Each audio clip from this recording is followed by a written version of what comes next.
Hello guys, welcome back to the channel. आज हम बात करते हैं यूनिट 5 के टॉपिक परम्यूटेशन के बारे में। ठीक, परम्यूटेशन क्या होता है, कैसे इसके मतलब टॉप क्वेश्चन आते हैं पेपर में, उनके बारे में देखेंगे। ठीक है, तो परम्यूटेशन वैसे जैसे जहाँ तक आपने परम्यूटेशन 12th क्लास में ही पढ़ा होगा, परम्यूटेशन एंड कॉम्बिनेशन मैथमेटिक्स एक चैप्टर आता है, कुछ उसी प्रकार का है। यहाँ भी वही परम्यूटेशन है, उसी के बारे में बात करनी है। तो जो आपका परम्यूटेशन होता है, वो परम्यूटेशन क्या कहता है कि किसी चीज को रिप्रेजेंट करने के तरीके या वेज, किसी चीज को हम कितने तरीके से रिप्रेजेंट कर सकते हैं। ठीक है ना, यहाँ पे सिर्फ आपको रिप्रेजेंटेशन दिखानी है, वेज दिखाना है, इतने तरीके से हम इसको रिप्रेजेंट कर सकते हैं। तो वहां क्या बात आ जाती है, वो परम्यूटेशन की बात आ जाती है। और परम्यूटेशन को रिप्रेजेंट करने के लिए एक फॉर्मूला होता है NP-R। P होता है ये टोटल नंबर ऑफ, मतलब क्या आपको ऑर्डर दे रखा है, और R कितने वे में रिप्रेजेंट करना, उस तरीके से। ठीक, और इसको सॉल्व करते हैं हम factorial n minus R. Factorial दो तरीके से आता है, एक तो इस तरीके के सिंबल और एक इस तरीके का सिंबल। ठीक है, तो परम्यूटेशंस को पढ़ने के लिए सबसे पहले हमें नॉलेज होनी चाहिए sum and product. Sum and product क्या होते हैं। ठीक है, मैंने ज़्यादा इसमें कुछ डीपली यहाँ नहीं बताया, बस ओवरव्यू है। सम एंड प्रोडक्ट, जैसे कि आपको कोई परम्यूटेशन का क्वेश्चन दे दिया जाए, ठीक है, उस परम्यूटेशन के क्वेश्चन में अगर कुछ इस तरीके से लिखा हुआ आता है कि आपको दो चीज़ों में वेज ऑफ सिलेक्शन दिखाना है और उनके बीच में क्या एंड, अगर उनके बीच में एंड ऑपरेटर अप्लाई हो रहा हो तो आपको क्या है, NP-R दोनों के लिए अलग अलग ले लेते हैं। ठीक है, आप ऐसे मान सकते हैं N1P-R1 इंटू N2P-R1। ये इंटू कब लगाया है हमने, जब हमारे पास जो ऑपरेटर है दो के बीच एंड अप्लाई हो रहा है तब।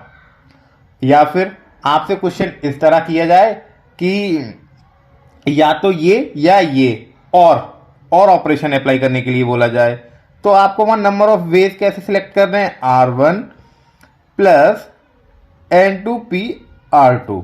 ठीक है, अगर चाहो तो इसके लिए एक छोटा सा मैं न्यूमेरिकल अभी यहीं कहीं लिख के दिखा देता हूं आपको।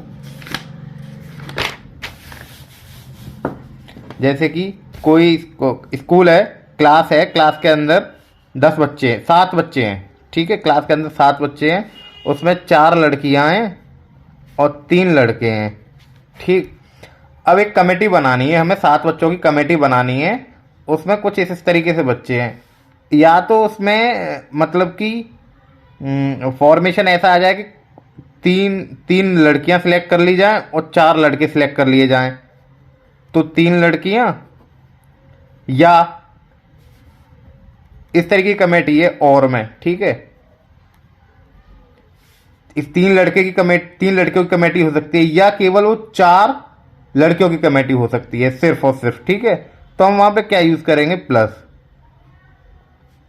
कुछ इस तरीके से मैं कहना चाहता हूं। ठीक है, या फिर ऐसा हो कि 4 गर्ल्स एंड 3 बॉयज एंड, तो वहां क्या हो जाएगा, वहां ये चीज दिखाना चाहता हूं। ठीक है, तो आइए लौट के अपने टॉपिक पे आते हैं। ये चीज़ आपका आई होप क्लियर हुई होगी। तो यहाँ सिर्फ मैंने छोटे छोटे से दो न्यूमेरिकल कराए हैं, उससे ज़्यादा कुछ नहीं है परम्यूटेशन के बारे में, और इतना हार्डली इसमें से कुछ आता भी नहीं है, लेकिन अब सिलेबस में मेंशन है तो करना पड़ेगा। How many number of 2 digit can be formed with digit 1 2 3 if repetition is not allow. ये बहुत इंपॉर्टेंट लाइन है, if repetition is not allow. यदि रिपीटेशन अलाउ हो जाएगा, अगर नहीं अलाउ होगा तो इन दोनों की जगह दो फॉर्मूले, अलग अलग फॉर्मूले यूज होते हैं। फॉर्मूला बेस्ड कहानी है, ज़्यादा ऐसा कुछ है नहीं। अब आगे भी है, repetition is not allow. 2 digit के नंबर बनाने हैं और ये नंबर दे रखे हैं, तो 2 डिजिट के नंबर ऐसे ही बन सकते हैं। पहले आप ये कर लीजिए, रिपीटेशन अलाउ नहीं है तो 1 के साथ 1 तो ले ही नहीं सकते, 2 लेंगे, 2 के साथ 2 नहीं ले सकते, 1 या 3 में से कुछ लेंगे, 3 के साथ 3 नहीं ले सकते, 2 या 1 में से कुछ लेंगे या 2 या 3 में से कुछ लेंगे। तो टोटल कॉम्बिनेशन 1 2 3 कितने बने, 6 कॉम्बिनेशन बन रहे हैं। तो लेकिन भैया ये तो चलो 3 नंबर की बातें थी तो हमने कर ली, 6 निकाल लिए, हर के लिए थोड़ा ऐसे कर सकते। तो सिंपल सा इसके लिए तरीका होता है, एक फॉर्मूला बेस्ड कहानी, उसको पढ़ते जाइए और करते जाइए। वो कैसी है कहानी, सिर्फ ये ध्यान रखना है इस चीज़ में कि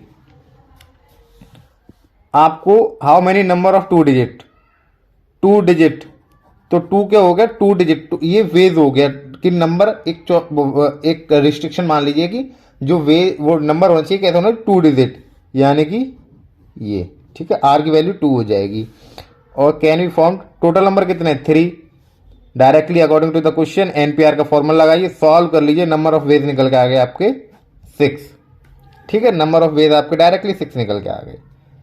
यदि इस क्वेश्चन में ये लाइन नहीं होती, if repetition is not allow, हाँ अगर क्वेश्चन में जैसे if repetition is not allow नहीं लिखा हुआ आता तो आप यही वाला परफॉर्म करेंगे, रिपीटेशन अलाउ नहीं वाला करेंगे। अगर वहां डायरेक्टली लिखा आता है if repetition is allow, if repetition is allow, तो आप ये वाला फॉर्म, ये वाला वहां इस तरीके से क्वेश्चन को सॉल्व करें, ठीक है।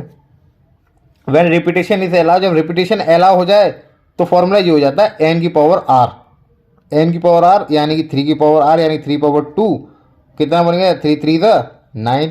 अब यहाँ पे नंबर ऑफ वेज कितने हो गए रिप्रेजेंट करने के, 9 वे हो गए, क्योंकि यहाँ रिपीटेशन अलाउ हो गया। एक दो, अब यहाँ रिपीटेशन अलाउ कर देंगे, इसमें क्या क्या बन जाएगा, 1 के साथ 1, 2 के साथ 2 एंड 3 के साथ 3, बन गए ना नंबर ऑफ 3 9 वेज, वही चीज़, ठीक।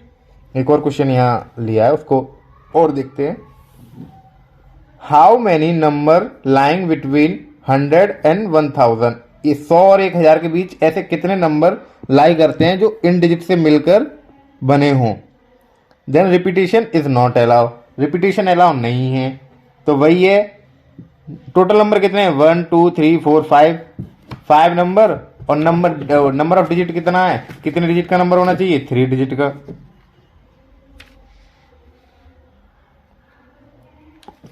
3 डिजिट का मतलब समझ रहे क्यों, क्योंकि 101 से 100 100 कितने डिजिट का हो गया, 3 डिजिट का हो गया ना, इसीलिए कह रहा हूं 3 डिजिट।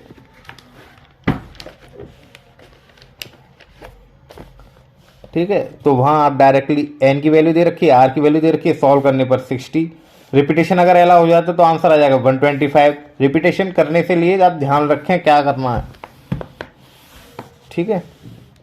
एक छोटी सी चीज आती है इसमें, number of ways in which N things can be arrange. अब जब कोई ऑर्डर गिवन होता है परम्यूटेशन में कि किसी क्वेश्चन को कोई ऑर्डर के अकॉर्डिंग, मतलब कि किसी ऑर्डर में सॉल्व करना है, तो वहाँ क्या होता है, तो वही चीज़ इस क्वेश्चन में डिस्कस की गई है कि find the number of 7 letters word that can be formed using the letter of word benzene.